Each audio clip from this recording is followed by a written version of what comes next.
Welcome back to Primetime News. Special welcome to folks on OneSpotMedia.com. Up first this evening, the Petrojam Human Resources Manager at the centre of the ongoing controversy faced questions from Parliament's Public Administration and Appropriations Committee this afternoon.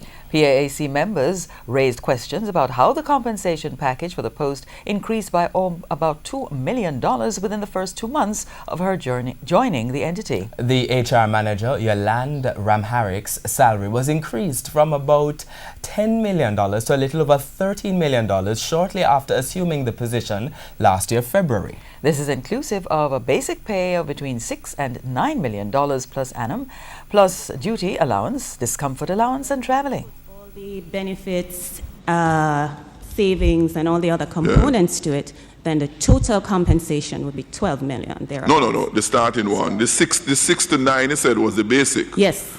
Load it up with the benefits. What range do you have? So you would roughly be anywhere between 10 to 12. So it would be 10 to 12. Total compensation. With the benefits? Yes.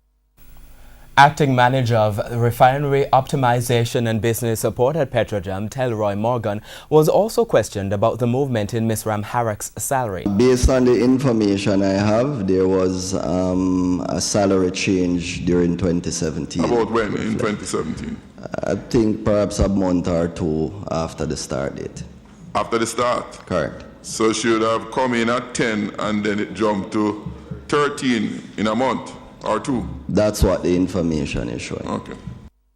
It was also revealed that Ms. Ramharik's predecessor, Rosalie Marie Scott, was receiving $9.8 million when she was dismissed from the post in late 2016.